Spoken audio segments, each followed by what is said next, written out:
Hari ini kita akan membahas materi tentang konstitusi.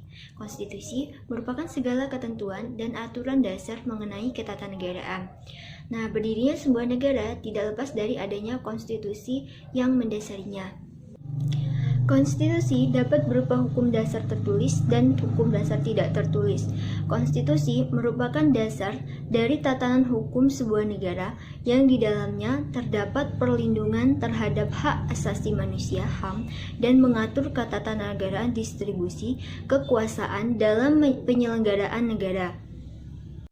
Konstitusi disebut sebagai hukum fundamental negara sebab konstitusi ialah aturan dasar yang nantinya akan menjadi acuan bagi lahirnya aturan-aturan hukum lain yang ada di bawahnya.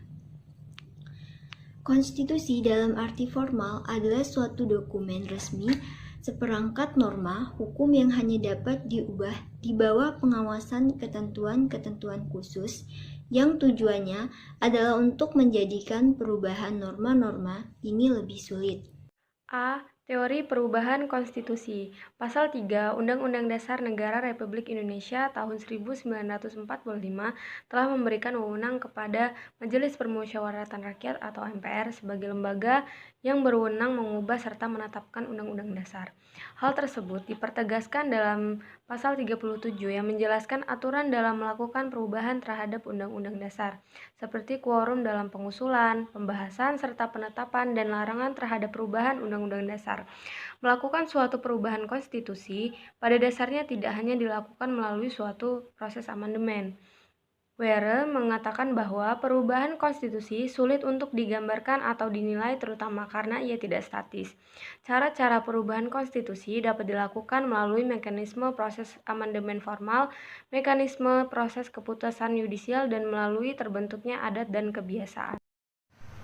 B. Teori pemisahan kekuasaan sistem ketatanegaraan Indonesia melalui Undang-Undang Dasar Negara Republik Indonesia tahun 1945 memang tidak mengungkapkan secara terang-terangan bahwa Indonesia mengandung doktrin pemisahan kekuasaan.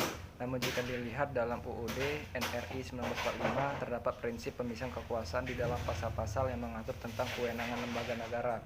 Pemisahan kekuasaan dipahami sebagai salah satu penafsiran dalam Trias Politika. Doktrin ini pertama kali dikemukakan oleh John Locke dan dikembangkan oleh Montesquieu. Montesquieu membagi dalam 3 lembaga yaitu legislatif, eksekutif, dan yudikatif. Menurutnya ketiga jenis kekuasaan itu harus terpisah satu sama lain, baik mengenai tugas maupun mengenai alat perlengkapan.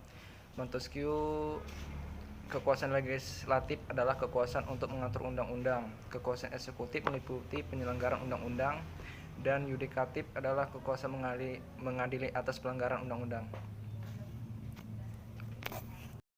C. Konsep lembaga perwakilan dalam sistem ketatanegaraan. Adanya lembaga perwakilan dalam sebuah negara yang berprinsip kedaulatan rakyat menjadi sebuah keharusan. Indonesia secara tegas dalam pasal 1 ayat 2 Undang-Undang Dasar Negara Republik Indonesia tahun 1945 menyatakan kedaulatan berada di tangan rakyat, sehingga wajib bagi negara ini memiliki lembaga perwakilan rakyat dalam sistem ketatanegaraannya. Lembaga perwakilan yang dikenal di Indonesia adalah MPR, DPR, dan DPD. Namun sesungguhnya MPR hanyalah wadah dari para anggota DPR dan DPD. Karena dalam pasal 2 ayat 1 Undang-Undang Dasar Negara Republik Indonesia tahun 1945 menjelaskan bahwa anggota MPR terdiri dari anggota DPR dan DPD. Hal tersebut dimaksud sebagai sistem perwakilan 2 kamar. Gagasan mengubah sistem perwakilan menjadi sistem 2 kamar muncul setelah perubahan Undang-Undang Dasar 1945. DPD dan DPR digambarkan serupa dengan sistem perwakilan seperti di Amerika Serikat, terdiri dari Senat sebagai perwakilan negara bagian atau DPD dan House of